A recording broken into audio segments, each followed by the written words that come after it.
All right, hello and welcome back. So last time we totally nailed the five essential vowels of Japanese. Today, we're taking a huge leap forward.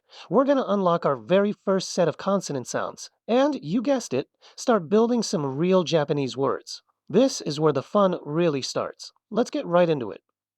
So you've already got a, I, U, E down pat, right?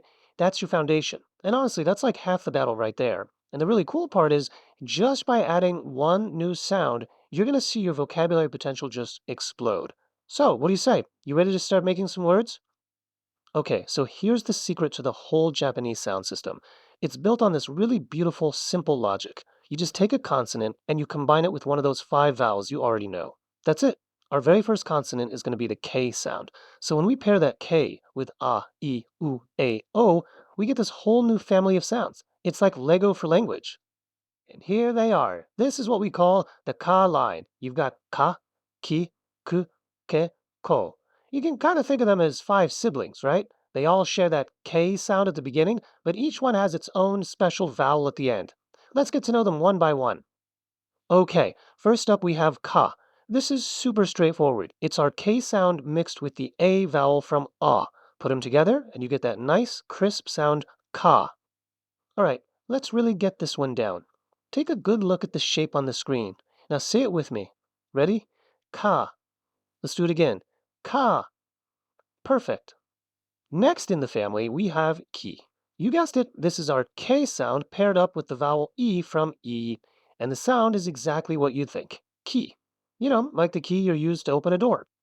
Okay, check out the character on the screen. It's got those two horizontal lines with a curve connecting them. This is key. Let's say it together now. Key. Awesome. Now this one is super simple, kind of elegant, right? This is coo. It's just the K sound plus the oo from oo, and it sounds a bit like the coo of a bird. Coo. Look at that shape. To me, it almost looks like a little beak or something. So let's try it out. You ready? Coo. One more time. Coo. You're getting this for sure. Okay, next up is ke. This is our K sound mixed with the E vowel from e. And a lot of people see this one as, well, it kind of looks like a capital K with a bit of a curve, doesn't it? The pronunciation is just as simple. Ke. All right, keep that K shape in your mind. Let's lock in the sound. Say it with me. Ki. Again, ki. And here we are, the last sibling in the ka line family, ko. This is our K sound plus the O vowel from O. And check out the shape. It's like two parallel curves. I always think it looks like two little fish swimming side by side. And the sound is just as simple. Cool. So picture those two little curves, those two little fish. Let's say it to make it stick. Ready? Ko. And again, ko. And just like that, you've learned the entire K line. That's awesome. So let's pause for a sec. This is the crucial part. You now have 10 characters in your toolkit, the 5 vowels, and the 5 line sounds. This is where the real magic starts. We're going to combine them and make some actual, real-life Japanese words. Okay, let's build our very first word. Watch how this works. We take the vowel ah, that's ah, right? Now let's add that ka sound we just learned. Ka. You put them together, and what do you get? Aka, aka. And just like that, you can read and say the Japanese word for red. How cool is that? Let's do another one. Build that confidence. Start with the I sound, I. Now grab the K sound, ke. Put them together, and you get ike. Ike. This means pond. Do you see how simple this is? You are literally reading Japanese right now. This is happening. Okay, one more for good measure. Let's start with ka this time. So that's ka. And we'll add the vowel o to it. O. Put them together, and you've got kao, kao, which means face. Seriously, it is that easy. So now that we're actually making words, let's talk about rhythm for a minute. See, in English, we think in syllables, right? But in Japanese, the rhythm of the language is based on something just a little different, and getting this down is a huge key to sounding more natural. So the question is, how do we count the beats in a Japanese word? It's not really about syllables. The Japanese language has its own special unit of measurement for sounds, and that unit is called a mora. Honestly, the easiest way to think about it is this. Each hiragana character you see is one beat. That's it. One character, one beat. It's the fundamental building block of Japanese rhythm. So if you want to know the more count, just count the characters.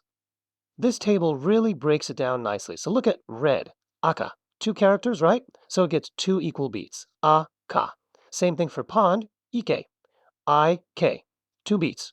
Now check out silkworm, kaiko. Three characters, so yep, three beats. Ka-i-ko. The trick is to give each sound the same amount of time. And even for a longer word like advertisement, which has a character we don't know yet, the rule holds. Four characters, ko koku, means four even beats. Ko u ko ku. So what's the big takeaway? One character equals one beat. Simple as that. All right, let's just take a breath and appreciate what you've just done. Seriously, in this short amount of time, you haven't just learned a few sounds, you've learned the actual building blocks for a whole bunch of new words. I mean, look at this list. Every single word on here, you can read it right now using only the 10 characters we've covered today. You've got the words we built, like aka for red and ike for pond. But then there are new ones like kiku, which means to listen, or kaku, to write.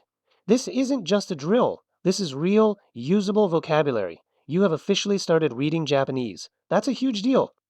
So let's end on this note. You came into this with just 5 vowel sounds, and now you can read and say an entire list of Japanese words. You see how the system is designed to just build on itself, piece by piece. So the real question isn't about what you've just learned, it's about what you're going to build with it next.